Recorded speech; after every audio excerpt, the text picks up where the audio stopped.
Élisée était obéissant.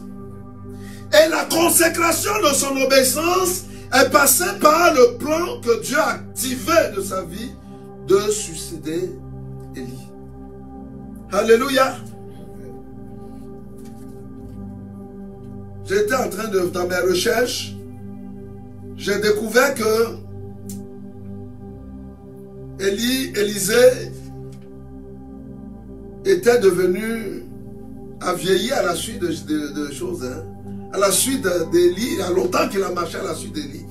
Parce qu'après Élie, il y avait plein de calvitie dans sa tête. Il n'avait plus de cheveux. Alléluia. Ne regardez pas ma tête. Il n'avait plus de cheveux. Mais écoutez-moi bien, parce qu'un jour, les enfants étaient en train de se moquer de lui. Crâne nu, crâne nu, crâne nu. Et puis, quand il a parlé, il y a un animal qui est descendu pour déchiqueter les enfants. Parce que l'onction était dans sa tête. C'est comme ça. Oui, oui. Ils ont dit crâne nu. Ça veut dire qu'il y a longtemps qu'il a servi, tous ses cheveux étaient partis. Donc, il a marché longtemps pour aller au prix de sa consécration. Alléluia.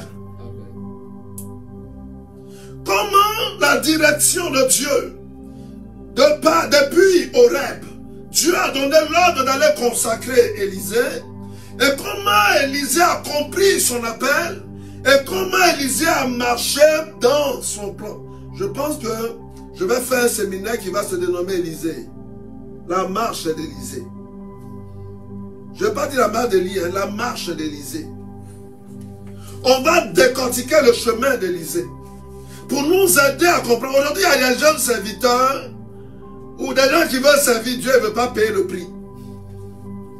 Ils veulent servir Dieu mais ils ne veulent pas payer le prix. Eux-mêmes, ils connaissent plus que ceux avec qui ils sont. On dit, assieds-toi, pourquoi je dois m'asseoir? Tiens-toi debout, tu ne sais pas que j'ai mal aux pieds? On a une réponse à chaque situation. Et ça attriste le cœur de Dieu. Élisée savait que tout ce qui était de Dieu, il rougissait. Élie rougissait. Élisée aussi rougissait.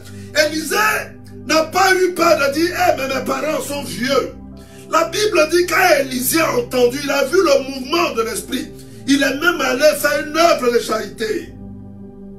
Il a offert un sacrifice, une paire de bœufs qu'il avait, et il a donné aux gens qui étaient là.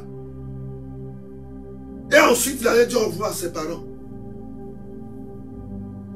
Ah non, moi je ne peux pas laisser, je suis trop confortable.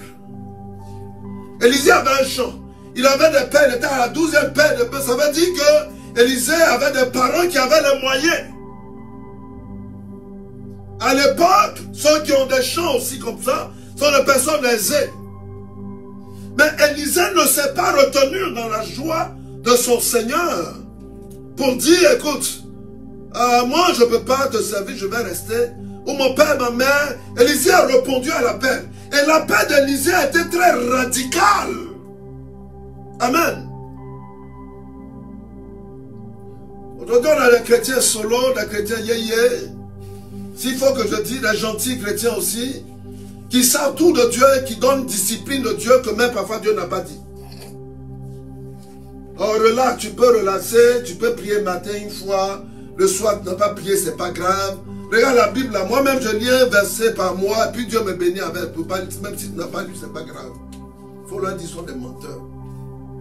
Si quelqu'un t'aide comme ça, ça veut dire que cette personne n'a pas la révélation et jamais tu pourras entrer dans le plan de Dieu. Élie avait pour mission d'entraîner Élisée pour qu'Élisée rentre dans le plan de Dieu. Élisée était docile. Élisée a vu Élie faire. Élisée a vu Élie parler. Élisée a vu Élie prier. Élisée a demandé des renseignements à Élie, des conseils à Élie. Et la Bible dit que Dieu parlait à Élisée comme Dieu parle à Élie. Au point où, parmi l'assemblée des prophètes, les prophètes avaient reçu qu'Élie allait être enlevé, mais ils ne savaient pas quand. Mais Élisée savait que Dieu avait révélé à Élisée. À un moment donné, Élie a dit à Élisée, mais retourne voir tes parents. Va travailler avec eux. Élie dit, non, je vais aller jusqu'à te voir partir. Élisée, je vais aller jusqu'à te voir partir. Jonas, tu es assis à côté ici. Si tu as des oreilles, il faut écouter ce que je dis. Amen. Mes filles qui chantaient, si vous avez des oreilles, écoutez ce que je dis. Élisée ne s'est jamais substitué, vu plus grand qu'Élisée. Qu'Élie. Élisée est resté à l'école d'Élie. C'est comme ça que la gloire de Dieu est descendue sur lui. Quand tu as dans ton équipe quelqu'un qui connaît tout, et peut-être en marchant pour partir, des fois là, pour contrecarrer les affaires, pour dire non, ça te pose question, laisse-la. Il faut la laisser là où elle est. Parce qu'elle va t'induire en erreur. Alléluia. Élisée est rentré dans le plan de Dieu. C'est comme si Dieu a déplacé Élie spécialement pour Élisée. Mais c'est le caractère d'Élisée comme le caractère de David. Et aller chercher Samuel. Le caractère d'Élisée est aller chercher Élie. Tu es fils et fille de prédilection. As-tu vu ton Élie passer? Et ton Samuel? As-tu vu ton Élie passer? Il y a beaucoup de gens qui doivent demander pardon à Dieu. Il y a beaucoup de gens qui doivent demander pardon. Dans le service de Dieu, il y a des révélations que Dieu donne. Amen. C'est important de comprendre la révélation qui vient derrière la parole. Parce que quand le temps arrive, la gloire de Dieu, il faut rester jusqu'au bout. Paul dit, je vais jusqu'au bout. Si tu ne restes pas jusqu'au bout, tu ne peux pas avoir la gloire de Dieu. Il y a des gens qui ont commencé au milieu du chemin, ils sont partis. Ah non, je suis fatigué. Ah non, votre affaire là. Votre affaire de Dieu là. Je dis à tous ceux qui étaient dans la génération avant mes gars qui sont partis là, je vous parle. Aux ceux qui sont dans un autre groupe aussi, ou même dans un autre ministère, qui ont fait pareil, je vous parle.